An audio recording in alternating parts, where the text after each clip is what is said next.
Good morning, ladies and gentlemen. Welcome back to another episode here on African Confessions. The following story that you're going to be listening to, it comes from a translation of a message that I received, and the translation of that message, it reads like this. Hello, Brother Nashi, how are you? Can you please post my story as hidden identity? I have come here because I have my confession that I want to share with you. There was a time when I started losing my mind. This was after I had started working for this other man, but he was a Ndebele speaking man, but he was South African. So this man then told me that he had a project and he was keeping some chickens and he wanted me to assist him there. So I then started working on his plot. The disadvantage with this man was that he was not paying me so much. There was a time when I went for almost half of the whole year. All that he could do was to buy me food, and he would say that things are not working so well. So there were this other men that came. These men that came to me, they said that they wanted us to make a deal, like they will come to me and then they would rob me, but it will be something that won't be real. And then later on, after they would have robbed me of the money as well as the chickens that we had been keeping there, because we had almost 1,000 chickens that we had at that time, they would go and sell them at the location, because the other man, he had a big shop which was close to this other location. So they wanted some meat and they were going to repackage that meat, and they said that they would give me some money. And they said that even if I did not want to do this, but still my boss, they knew him, because one of the men that was involved in that deal, he was a best friend of my boss, and he said to me, he is not going to pay you because I know him. Even if you say that you will work for him until next year, his things are not working. He was doing tenders and SARS, they are holding his bank account. He does not have money right now to pay you. So he is just hoping that you can continue working, and when the chickens maybe are up to 10,000, then he can get another worker and he's going to fire you. So it is up to you. He's going to use you to build this farm. Look how hard you are working. You have been putting up fences. You are a builder. You have built all of these houses where you are keeping the chickens. So even if we steal these chickens, then what we are going to do is that you are going to make some money, then you can return to your own country. So at that time, I then started thinking about my wife, all the problems that I had faced in my marriage because of that job that I was doing for that man. I said, let me think about it. So it happened that my boss, he then said that he wanted us to be keeping up to 2,000 to 3,000 heads of chickens. And I said, okay. I then alerted the men that I was working with, those that I had been planning with. And then they said to me, that is okay, which means that you're going to be making more money. And I said, okay, let us do this deal. We then did the deal together. And they even came with 3 bakkies, and they started loading throughout the night. They were busy loading the chickens, and they were taking the chickens to another farm which was owned by a white guy, and they were going to slaughter the chickens at that farm. Then they will start to deliver to the supermarket. We did so throughout the night, and when it was early in the morning, that was when they came and they just tied me to this other tree, as if like what had happened was that they had hijacked me and I was unable to free myself. So my boss, later on, my boss was told that since they were people that had came to attack me, I was innocent. I did not do anything at all. So my boss, he had so much pain, but he did not know that it was I who had caused all of these things that had happened to him and his business suffering, it was because he had not paid me in time, and I had my own family back home in Zim that I still wanted to feed. That was why I decided to do that deal. Fast forward, after we had stolen the chickens from the boss, I was given some money, and then I returned back to Zim. When I went to Zim, I had a lot of money. I then started my own chicken project. My brother, you can never go far after you have done bad to someone else. When I started my chicken farm, like all the chickens one morning after I had fed those chickens until we thought that starting tomorrow we are going to be selling those chickens, we had already gotten some customers. There were other Chinese, the people that had came to me, and they had spoken with my wife actually, and they said, when your chickens are okay, since we have miners that are mining at our farm, what we are going to do is that you will allow the miners to come and take the chickens, and you will be writing down everything. They had given us a book in which we were supposed to write everything in that book, and they would pay me within 2 weeks after we had submitted the invoice to them.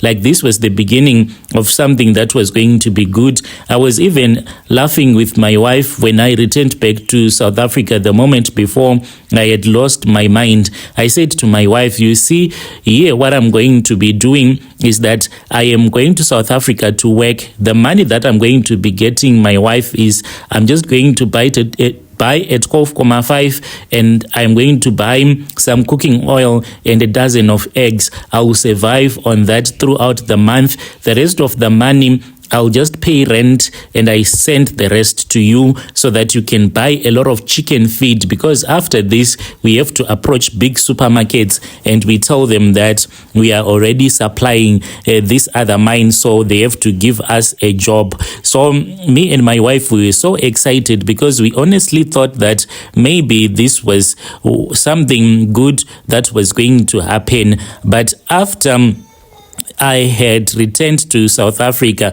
my boss, he called me and he asked me if I had any knowledge as to what had happened to the chickens. And I said, the chickens, I have no knowledge whatsoever. My boss, are you trying to blame me for the chickens that were stolen? Maybe you have some enemies. And he told me that he did not have enemies who could do such a thing. He did not know that the man whom he called his own brother was the mastermind behind this. He was not like his blood relative. He was just a best friend. He was the one that had initiated everything. So me and those people, like, we would talk and they would tell me to never, no matter what, I was never supposed to let my boss know that this was what we had planned. I then started to go like crazy. I would see visions in my dreams, and these visions that I would see, I would be busy chasing after little children that had stolen my food. That is the beginning of my hallucinations. So it happened that after I had cooked a meal one day, by then I was staying in the locations.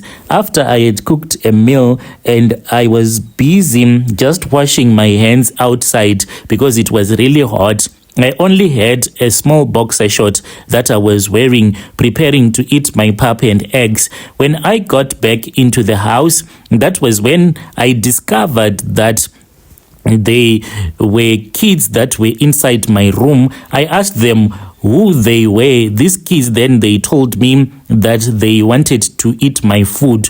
I then started fighting with those little kids and I said, how dare you eat my food? Do you know how expensive food is in South Africa? You must be crazy. You are mad. Then I started chasing them. Little did I know that when I thought that I was chasing these kids, what was really happening was that I was chasing the wind. There was nothing that I was really chasing after. And people, they just watched me as I was busy running around in the location, really chasing nothing. And that was the beginning of my madness. I met a man this man, he was not like a real sangoma yet. He was going through what they do in South Africa. They train you first. It's unlike in our country where you are just born as a sangoma. So that man, he met me and he said that he wanted me to go with him to the man that was training him to be a traditional healer so that I can get cured, because this was the beginning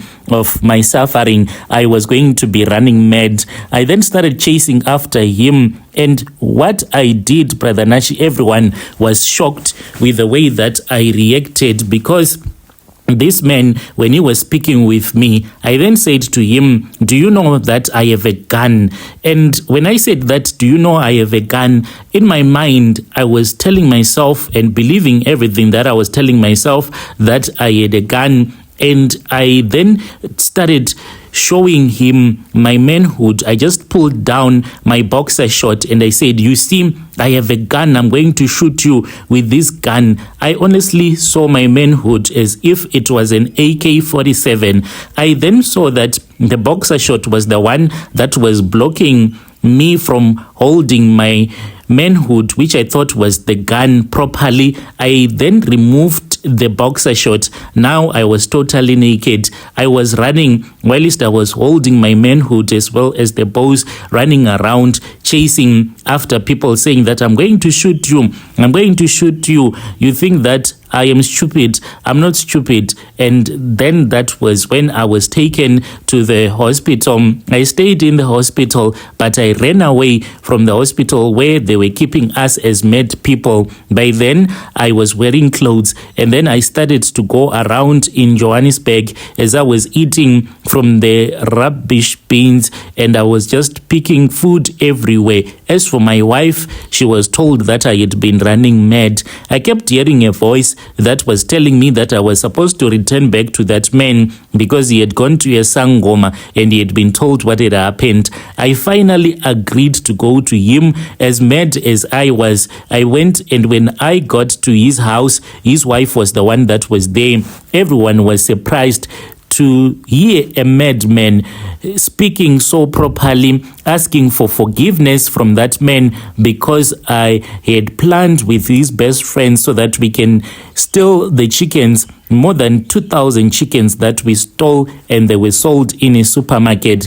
The friend, he denied the allegations and he said that he could have never done such a thing. I was planning this thing with other Zimbabweans, and he would never do such a thing to plan with Zimbabweans, yet he was a South African. Then his friend said, okay, it's fine, no worries at all, we will see what we are going to do. And then that man who had came to me and he said, let us form a syndicate so that we can steal the chickens from your boss. His legs, they started to get so swollen. He passed away. Until he died, he kept on refusing, even though everyone could see that the sickness that was afflicting him, it was because we had stolen from his friend, but yet he refused until he passed away. I will never forget this story. Even if I see someone's property, I am scared, I ran away. There was even one time when this other woman forgot a brand new phone.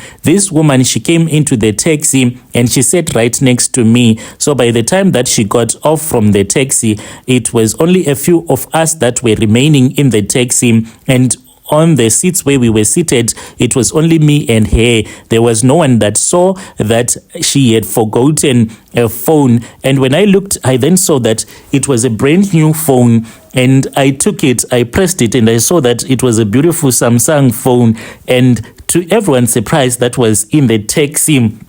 Then I stopped the taxi and I said to the taxi driver, that lady that just got off, she forgot her phone. And the driver whistled. That man, the taxi driver, he just looked at me and he said, are you Zimbabwean? And I said, yes. And he just shook his head. I think that in his mind, he said, this guy, this was maybe his ancestors that has given him his phone, but he's returning back the gift to the ancestors. That is what another lady who was at the back seat said.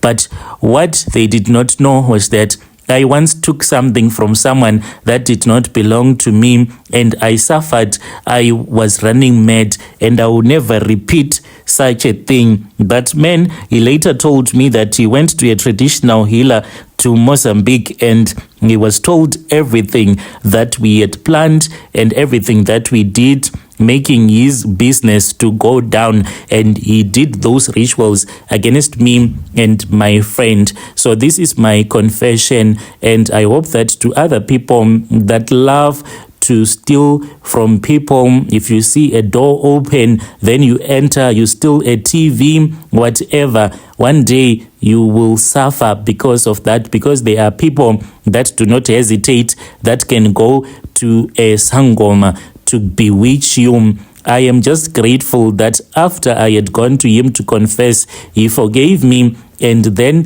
what he did was that he removed his belt and he took off his sandals. Then he started beating me. And as he was beating me, I felt as if there was a part of me that was being washed away. And he said this was what he had been told by the traditional healer, that when I come to confess to him, I was supposed to be beaten by him. So this was what he did to me, but I'm grateful that he did not deny me when I asked him for forgiveness, because maybe I could have still been running mad until this very day. When you post my story, please tell me. I'll be following through in the comment section.